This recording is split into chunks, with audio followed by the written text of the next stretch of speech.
Graça e paz, seja bem-vindo. Vamos refletir na palavra de Deus? Salmo 112, nos 2 primeiros versículos, está escrito: Aleluia! Bem-aventurado o homem que teme ao Senhor e se compraz nos seus mandamentos. A sua descendência será poderosa na terra, será abençoada a geração do justo. Eu quero denominar esta reflexão de vale a pena ser justo, pois é assim que eu entendo este salmo. O salmista começa aqui falando da piedade, ou seja, do amor para com Deus e da justiça, que os dois andam juntos. Não tem como você ser piedoso, amar a Deus, respeitar a Deus, obedecer os mandamentos de Deus e colocá-los em prática e não ser justo. E não tem como você, sendo justo, desobedecer a Deus e também não olhar para a necessidade dos seus semelhantes. Então, o salmista está falando do amor a Deus e o amor aos irmãos. É o que nós precisamos praticar todos os dias. Há muitas pessoas que são ricas financeiramente, que têm grande posição, mas são pessoas piedosas, pessoas que têm coração quebrantado, que olham para a necessidade dos seus irmãos e procuram suprir essas necessidades. Enquanto há pobres financeiramente que são orgulhosos e que, se tem pouco, não conseguem dividir este pouco. Você pensa o seguinte: eu tenho 2 pães, se eu der um pão para o meu irmão, naturalmente amanhã pode nós dois ficarmos sem pães. Mas a matemática de Deus é diferente.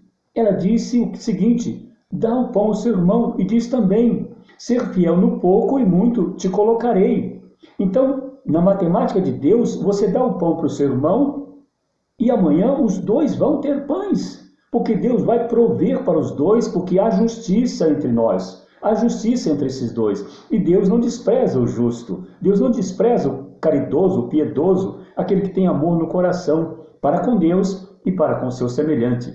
E o salmista vai aqui até o verso 10 falando sobre este assunto, que ele fala sobre o futuro do justo, sobre o futuro do piedoso. No verso 3 ele diz que a glória de Deus e a sua majestade vai brilhar, vai resplandecer na vida desta pessoa piedosa e justa. No verso 4 ele diz o seguinte: nasce a luz nas trevas, ou seja, essa pessoa jamais vai ficar na escuridão.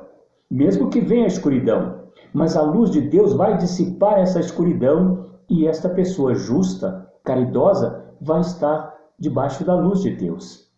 No verso 6 ele disse que esse justo, essa pessoa piedosa e justa, ele não será abalado nunca.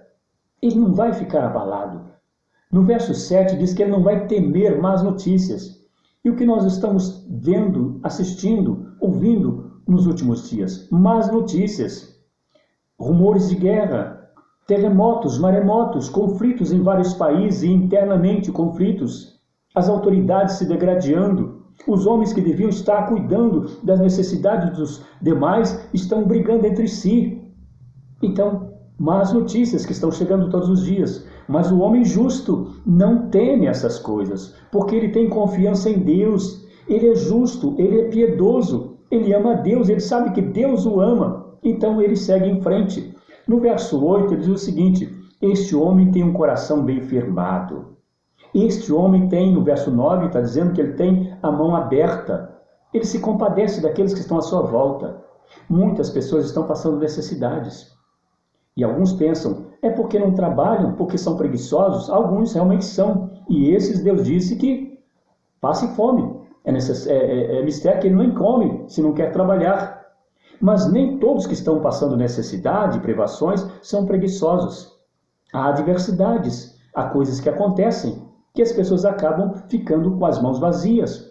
E se você tem na sua mão, esteja disposto a compartilhar. Em Mateus 25, o Senhor disse: tive fome e não me desse de comer. E todos nós sabemos, já falei várias vezes aqui, em vários vídeos sobre isso. Jesus não tem fome de pão, Jesus não tem sede de água, Jesus é o supridor de todas as nossas necessidades. Ele estava falando dos necessitados, que nós precisamos olhar quem está necessitado à nossa volta, para que, se nós temos oportunidade, condição, nós estejamos dispostos a suprir essas necessidades, porque Deus suprirá e Deus recompensará quando nós estivermos com alguma adversidade.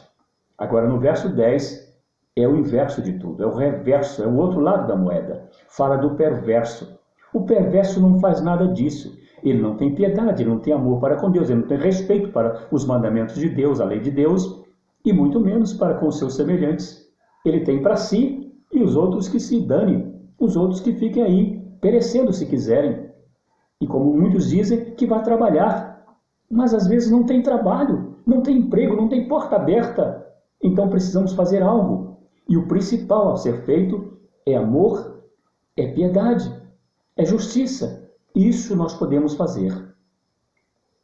O perverso range os dentes. O perverso ri da adversidade. Ele está por cima de tudo. Ele não se preocupa porque ele tem. Ele sabe aonde tirar. E cada vez vai ter mais. Porque ele tem para investir. E o que ele investe rende. Então ele vai ter cada vez mais. E não está nem aí para quem está passando necessidade. Mas Deus está olhando. Deus está vendo todas as coisas. E Ele quer que eu e você sejamos piedosos e justos. Vale a pena ser justo. Creia nisso. Siga em frente e tenha paz no seu coração. Em nome de Jesus. Amém.